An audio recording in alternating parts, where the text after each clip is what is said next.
हमारा प्रोग्राम एक मुलाकात के अंतर्गत आज हमारी मुलाकात हो रही है बिलारी क्षेत्र से मोहम्मद उस्मान साहब। मोहम्मद उस्मान साहब ज़िला पंचायत सदस्य भी हैं बिलारी क्षेत्र से और ज़िला समाजवादी पार्टी में उपाध्यक्ष के पद पर भी हैं। आइए अब मुलाकात करते हैं जनाब उस्मान साहब से। बहुत जज्बाती और बहुत उम्दा वक्ता हैं आप सुने। मैं शाहनवाज़ अहमद ख़ान इस वक्त मौजूद हूँ ज़िला मुरादाबाद की तहसील बिलारी में। यहाँ मेरी मुलाकात हो रही है जनाब मोहम्मद उस्मान साहब से और मोहम्मद उस्मान साहब मुरादाबाद ज़िला पंचायत के सदस्य हैं इस वक्त मौजूदा हालात में, और बहुत सारी समाजी संस्थाओं से आपका ताल्लुक़ है, लोगों की खिदमत करने में हमेशा आगे रहे हैं। हम बात करेंगे मौजूदा हालात में ईद उल अज़हा और रक्षाबंधन के बारे में, उनका क्या ख़्याल है और उनके आवाम को क्या राय है, क्या मशवरा है, किस तरीके से इस त्यौहार को मनाएं। जनाब आपका इस्तक़बाल है। मैं सबसे पहले तो ईद उल अज़हा की अपने तमाम हिंदुस्तान के लोगों को, ख़ासकर ट्रिपल स्टेजेज पंचायत के प्रतिनिधियों को, समाजवादी पार्टी के कार्यकर्ताओं को मुबारकबाद दूंगा, और उसके बाद ये उम्मीद करूंगा और ये दुआ करूंगा कि ये ईद उल अज़हा का त्यौहार तमाम पुराने सभी त्योहारों की तरह खुशी के साथ पूरा हो। जहाँ तक ईद उल अज़हा का ताल्लुक़ है, इसे ईद कुर्बा भी कहा जाता है, और वो कुर्बानी लफ्ज़ कुर्ब से बना है, जिसमें कुर्बानी का असल मंशा और मकसद अल्लाह का कुर्ब हासिल करना है। इस कुर्बानी का कोई दूसरा बदल नहीं हो सकता। इसलिए इन 3 दिन जो आने वाले 3 रोज़ हैं, इन 3 दिन में सिर्फ़ और सिर्फ कुर्बानी ही इसमें की जा सकती है। जहाँ तक इस सब चीज़ का ताल्लुक़ है कि आज के माहौल में कोरोना की वजह से और मौजूदा दौर में जो हमारा मुल्क पिछड़ गया है उसकी वजह से, मैं लोगों से एक ख़ास अपील ये करना चाहूँगा कि वो कुर्बानी उन हदों में रहकर जो कोविड-19 के नियम हैं उनके मुताबिक करें, सोशल डिस्टेंसिंग का पूरी तरह से अमल दरामद रखें, भीड़ से बचें। नमाज भी जब आपकी ईद उल अज़हा की ईदगाह वाली फौत हो गई तो यकीनी तौर पर फिर आप घर में ही एक नफल नमाज आप पढ़ सकते हैं चाश्त की। ऐसे में मैं ये ख़ास बात कहना चाहूँगा कि हम सिर्फ़ जिन पर कुर्बानी फ़र्ज़ है वो फ़र्ज़ की अदायगी करें, जो नफली तौर पर कुर्बानी करते थे उससे परहेज़ करें और उसके बदले लोगों की मदद कर दें। जहाँ तक इस कुर्बानी का ताल्लुक़ है तो इसका जानवर भी, अगर मैं इसका सही पैगाम पहुँचाने की बात करूँ तो वो अपने कुर्बान करने वालों से कहता है, जिस तरह से आप मुझे कुर्बान करने से पहले ये नियत करते हो कि मेरी कुर्बानी आप कर रहे हो और मुझे किबला रू लिटाते हो, क्या कभी आप अपने दिल को भी उस अल्लाह की तरफ करते हो जिसकी रज़ा के लिए आप ये काम करना चाहते हो? बहुत बड़ी बात। जिस तरह से आप मुझे बेबस करते हो, क्या कभी आपने अपने नफ्स को भी इसी तरह से बेबस करने की कोशिश की है? जिस तरह से आप मेरे इस गोश्त के 3 हिस्से करके अपने घर वालों के लिए, अपने दोस्त अहबाब के लिए और गुरबा में तकसीम करने की बात करते हो, क्या यही जज्बा आप हमेशा सारा साल रखने की नियत कभी मेरी कुर्बानी करते वक्त करते हो या ऐसा करते वक्त करते हो?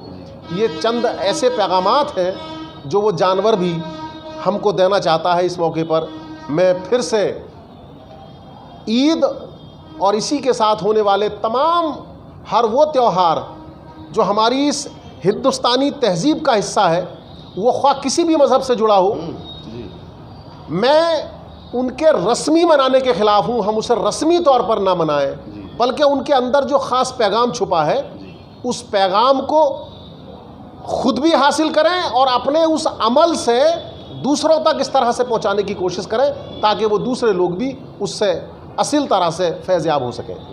मैं आप लोगों को बताऊं कि दीनी मालूमात के लिहाज से बहुत कुछ जानकारी है और अपने कौम को, अपने आवाम को, हिंदुस्तान की जनता को बताना चाहते हैं कि कोई भी त्यौहार इसका क्या मकसद है और लोगों को अपनी ज़िंदगी में उसको उतारना चाहिए, ना कि बाज़ार में खड़े होकर के एक शोबाजी नुमाइश होनी चाहिए। बहुत अच्छा आपने पैगाम दिया। मैं एक बार और आपसे सवाल करना चाहता हूँ कि जैसे हमारे सांसद जनाब शफीकुर रहमान बर्क साहब ने कहा है कि कोरोना जिसकी मार अब तक लोग झेल रहे हैं और पता नहीं कब तक झेलेंगे, ये कोई बीमारी नहीं, ये अल्लाह का अज़ाब है। लोगों ने बहुत ज़्यादा नाफरमानियाँ करी, जुल्म सितम ढाए, तो अल्लाह ताला ने एक इम्तहान बना करके कौम के सामने रखा है। इससे इबरत लेते हुए लोगों को अपनी ज़िंदगी में सुधार करना चाहिए और सरकार को भी इस तरफ ध्यान देना चाहिए कि लोगों को माफ़ी तलाफ़ी में ज़्यादा ध्यान दें। आपका क्या ख्याल है? जहाँ तक इस मखलूक के बनाने वाले का ताल्लुक़ है, वो अपनी इस मखलूक पर बहुत रहम करता है और इस मखलूक को जिन चीज़ों की ज़िंदगी के लिए ज़रूरत है, चाहे वो रोशनी है, हवा है, पानी है, वो कभी अपने बंदों पर ये चीज़ नहीं रोकता। वो ये पैगाम देने की कोशिश करता है कि तुम भले ही मुझे मत मानो, मगर मैं तुम्हारी ज़िंदगी के लिए जो चीज़ें ज़रूरी हैं उनको तुम्हारे लिए हमेशा आम रखता हूँ। ऐसे में मैं ख्वाह कोई इक़्तिदार में आ जाए, उनसे दरख्वास्त करना चाहूँगा कि वो कभी नाइंसाफ़ी की बात ना करें। वो सिर्फ़ अपने वोट देने वालों के ही साथ इंसाफ ना करें, बल्कि जो उन्हें वोट नहीं देते हैं वो उनके साथ भी इंसाफ करें। और इंसाफ ही वो चीज़ है जो अमन कायम करती है। अगर किसी के साथ गैर इंसाफ़ी की जाती है तभी बदअमनी पैदा होती है। और इस तरह के हालात, ये चाहे कोरोना के नाम की वबा है, तो सिर्फ कोरोना तो एक बीमारी की नाम से वबा लोगों ने मान रखी है। मेरा कहना है इससे बड़ी वबाएं बेरोज़गारी है, इससे बड़ी वबा वो भूखमरी है, इससे बड़ी वबा कारोबार का ठप होना है, इससे बड़ी वबा हमारे मुल्क का लगातार पिछड़ना है। हमें उन्हें इस वबा से भी ज़्यादा वबा मानकर उनका बर वक्त इलाज करना चाहिए। हर हालत में सबके साथ यकसा व्यवहार करना चाहिए और सिर्फ तरक्की की बात करनी चाहिए। कहीं भी खलखसार और आपस में टकराव और नफ़रत के बीज नहीं बोने चाहिए। मैं चाहूँगा कि इस कुर्बानी के साथ उनकी भी वो तमाम बुरी आदतें इसके साथ कुर्बान हो जाएं, ताकि ये हमारा मुल्क भी तरक्की करे और ये दुनिया और इंसानियत बहुत लंबे वक्त तक अच्छाइयों के साथ कायम रहे। शुक्रिया। नहीं, अभी जो हमारे गैर मुस्लिम भाई हैं उनका एक बहुत अहम त्यौहार रक्षाबंधन, जिसमें वो बहनों और भाइयों के लिए सब कुछ कुर्बान करने की कसम खाते हैं, उस बारे में भी कुछ। जहाँ तक रक्षाबंधन का ताल्लुक़ है, जब हम इसकी जानकारी पुराने हालात में करते हैं और जिस हिंदू मज़हब के मानने वाले लोगों में इस त्यौहार को राइज किया गया है, तो उसमें जब हम उनके भी उन ग्रंथों को पढ़ने की बात करते हैं और देखने की बात करते हैं कहाँ से इसकी शुरुआत है, तो उसमें कहीं ना कहीं एक दूसरे की हिफाजत की बात करता है जी।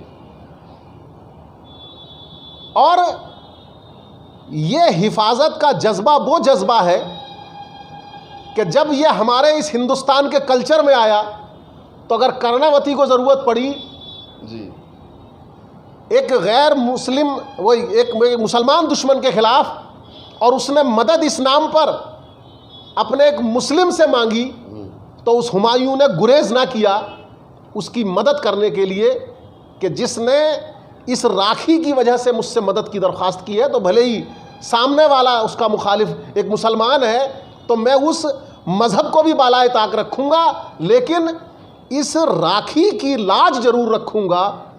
तो ये वो जज्बात हैं जो इन चीज़ों के अंदर छुपे हैं। मेरा असल अहम मंशा और मकसद हर त्यौहार के पीछे इसी तरह का है। बहुत बहुत शुक्रिया आपका, आपने वक्त दिया। मैं Shahnawaz Ahmed Khan, real live news channel और रियल एंटरप्रेन्योर समाचार।